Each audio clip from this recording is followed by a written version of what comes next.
விலங்குகள் காட்டிற்கு சென்று உணவு கொண்டு வர சொல்கிறது. விலங்குகள் என்று யானையிடம் கரடியிடம் கேட்கிறது. நாம் இந்த இரவில் எங்கே போய் தேடுறது? ஏன்னா அப்போ அந்த யானை நாம் நக்கலை சிரிச்சுக்கிட்டு அந்த சிங்கத்துக்கு இரையா உரையா என கேட்டது.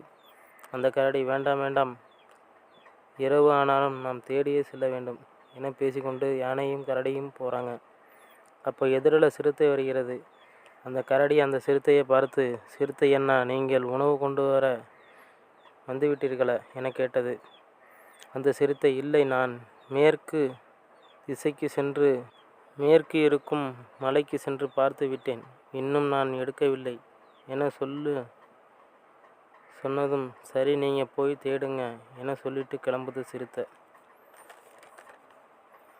கரடி நடந்து கொண்டிருக்கும்போது அதற்கு இடையில் கரடி நடந்து கொண்டிருக்கும்போது ஆற்றுக்கு அங்கிட்டு பெரிய எரும மாடு செத்து கிடக்கிறது. அந்த ஆற்றிற்கு பக்கத்தில் அந்த எரும மாடு கிடைக்கிறது. அதை நான் எப்படியாவது தாண்டி சென்று எடுக்க வேண்டும் என யானையிடம் ஐடியா கேட்டது. யானை, நாம் அந்த பக்கத்தை கடக்கிறதுக்கு நான் தண்ணியில் இறங்கி கொள்கிறேன், எனக்கு மேலே நீ ஏறிக்கோ, நாம் கடந்து சென்று அதை எடுத்து சென்று விடலாம். அது சொன்னபடியே அந்த கரடி ஏறி உட்கார்ந்துக்கிட்டு யானையும் கரடியும் கடந்து போனது.